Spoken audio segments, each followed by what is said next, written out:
শনিবার এক অনুষ্ঠানের মধ্য দিয়ে আগরতলা কৃষ্ণনগর 9 বুলেট ক্লাবের পক্ষ থেকে স্বেচ্ছায় রক্তদান শিবিরের আয়োজন করা হয়। উপস্থিত ছিলেন মুখ্যমন্ত্রী ডক্টর মানিক সাহা, মেয়র দীপক মজুমদার সহ ক্লাবের কর্মকর্তাবৃন্দ।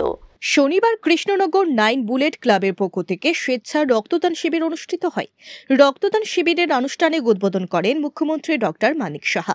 অনুষ্ঠানে বক্তব্য রাখতে গিয়ে মুখ্যমন্ত্রী এই ধরনের উদ্যোগের ভূয়সী প্রশংসা করেন এবং রক্তদাতাদের সুস্বাস্থ্য কামনা করেন। তিনি বলেন, খেলাধুলার ক্ষেত্রে 9 বুলেটস ক্লাবের রাজ্যের অন্যতম ঐতিহ্যবাহী ক্লাব। তারা শুধু খেলাধুলার মধ্যেই নিজেদেরকে সীমিত রাখেননি, সামাজিক বিভিন্ন উন্নয়নমূলক কাজে নিজেদের নিয়োজিত করে চলেছেন। করোনা কালেও তারা সামাজিক নানা কর্মসূচি বাস্তবায়িত করেছেন। এছাড়া শিশু উৎসব, বস্ত্র বিতরণ, রক্তদান শিবির, স্বাস্থ্য শিবির সহ নানা সামাজিক কর্মসূচিতে 9 বুলেট ক্লাব জড়িয়ে রয়েছে। এই ক্লাবে একটি স্বাস্থ্যকর পরিবেশ রয়েছে বলে এদিন তিনি উল্লেখ করেন। মহিলা ক্ষমতায়নের ক্ষেত্রেও এই ক্লাবের উল্লেখযোগ্য ভূমিকার কথা উল্লেখ করেন মুখ্যমন্ত্রী।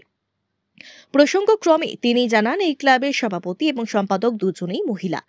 এক মধ্য দিয়ে বোঝা যাচ্ছে তারা মহিলা ক্ষমতায়নে কতটা তৎপর।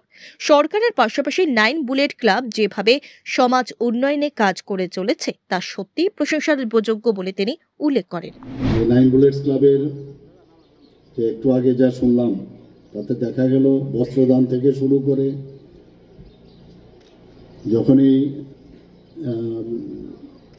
অন্যান্য আর্থসামাজিক উন্নয়নের ক্ষেত্রে ওনারা কাজ করেছেন, যারা দুস্থ পরিবার তাদের জন্য ওনারা হাত বাড়িয়ে দিয়েছেন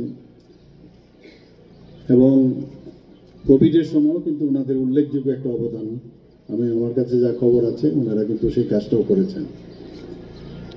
সাংস্কৃতিক দিক দিয়ে আপনাদের প্রেসিডেন্টও সাংস্কৃতিক ব্যক্তিত্ব একজন, তো বিভিন্ন গান বাজনা এবং নাটক ইত্যাদিতে আপনারা সবসময় থাকেন।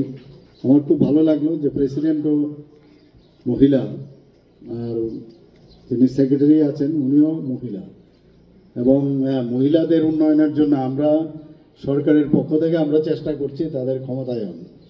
কিন্তু আমি দেখলাম যে আপনারা এর আগেই আপনারা সেইভাবে কাজ করছেন এবং মহিলাদের উন্নয়নের স্বার্থে যা যা দরকার আপনারা কিন্তু করছেন।